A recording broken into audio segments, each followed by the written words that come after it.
Hello friends, welcome to Nalini's kitchen. இன்றைக்கி நம்ம பார்க்க போகிற ரெசிபி புடலங்காய் கூட்டு.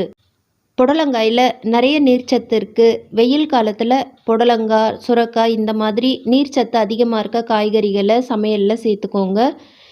இப்போ வாங்க ஃப்ரெண்ட்ஸ், புடலங்காய் கூட்டு எப்படி செய்யலாம்னு பார்க்கலாம். ஒரு குக்கர் எடுத்துகிட்டு 100 கிராம் கடலைப்பருப்பு எடுத்துக்கலாம். 2 முறை நல்லா கழுவிட்டு பருப்பு மூழ்கிற அளவுக்கு தண்ணி சேர்த்துடலாம். 6 பல் பூண்டு, 1/4 ஸ்பூன் மஞ்சள் தூள், கொஞ்சம் பெருங்காயத்தூள் சேர்த்துட்டு கலந்து விட்டுக்கலாம். இப்போ குக்கர் மூடி வச்சுட்டு 5 விசில் மீடியம் ஃப்ளேமில் வேக வச்சு எடுத்துடலாம். பருப்பு வேகிறதுக்குள்ளே இப்போ ஒரு விழுது ரெடி பண்ணிக்கலாம். 1/4 மூடி தேங்காய் எடுத்துடலாம். 2 பச்சை மிளகாய் சேர்த்துடுறேன்.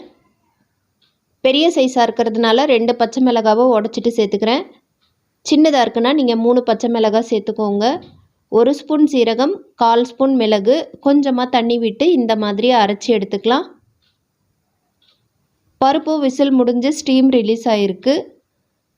பாருங்கள் ஃப்ரெண்ட்ஸ், பருப்பு நல்லா வெந்திருக்கு. இந்த அளவுக்கு வெந்து வந்தால் போதும். இப்போ நம்ம புடலங்காய் கூட்டு செய்ய ஸ்டார்ட் பண்ணிக்கலாம். ஸ்டவ் ஆன் பண்ணிவிட்டு ஒரு குக்கர் வச்சுருக்கேன். குக்கர் சூடானதும் 2 டேபிள் ஸ்பூன் எண்ணெய் சேர்த்துருக்கேன். எண்ணெய் சூடானதும் 1/2 ஸ்பூன் கடுகு உளுத்தம் பருப்பு, 1/2 ஸ்பூன் சீரகம் சேர்த்துடலாம். கடுகு சீரகம் பொரிஞ்சதும் 2 பூண்டு தட்டிட்டு சேர்த்துக்கலாம். சின்ன வெங்காயம் ஒரு கைப்பிடி அளவு, ஒரு 100 கிராம் அளவு எடுத்திருக்கேன். நல்லா பொடியாக நறுக்கிட்டு சேர்த்துக்கலாம். சின்ன வெங்காயம் பதில் நீங்கள் பெரிய வெங்காயம் கூட சேர்த்து செய்யலாம். ஒரு கொத்து கருவேப்பிலை, 2 காஞ்ச மிளகாய் சேர்த்து நல்லா கலந்து விட்டுக்கலாம். வெங்காயம் நல்லா வதங்கினதும் 2 மீடியம் சைஸ் புடலங்காவை இந்த மாதிரி பொடியாக கட் பண்ணி வச்சுருக்கேன். அதையுமே சேர்த்துடலாம். கிராமில் பார்த்திங்கன்னா 300 கிராம் அளவு புடலங்காய் இருக்கும். புடலங்காவை 2 நிமிஷத்துக்கு எண்ணெயிலேயே சேர்த்து நல்லா வதக்கி விட்டுக்கலாம். 1/2 ஸ்பூன் கல்லுப்பு, 1/4 ஸ்பூன் மஞ்சள் தூள் சேர்த்துடலாம். புடலங்காயிலே நமக்கு தண்ணி சேர்ந்து வரும். அதனால் 2 நிமிஷத்துக்கு நல்லா வதங்க விடலாம்.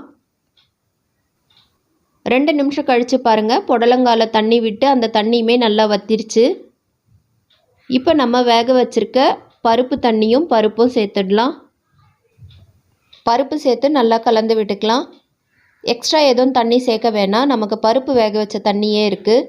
இப்போ இதை ஒரு 5 நிமிஷத்துக்கு வேக வைக்கலாம். 5 நிமிஷம் கழித்து பாருங்கள், காய் இன்னும் வேகலை. நமக்கு ஃப்ரெஷ்ஷான காய் அப்படின்னா 5 நிமிஷத்தில் வெந்துடும். காய் வாங்கி 2 நாள் ஆகுதுன்னா உங்களுக்கு இன்னும் 2 நிமிஷம் வேக வைக்கலாம். இப்போ காய் நல்லா வெந்திருக்கு. நம்ம அரைச்சி வச்சுருக்க விழுது சேர்த்துடலாம். மிக்ஸி அலசின தண்ணியும் கொஞ்சமாக சேர்த்துடலாம்.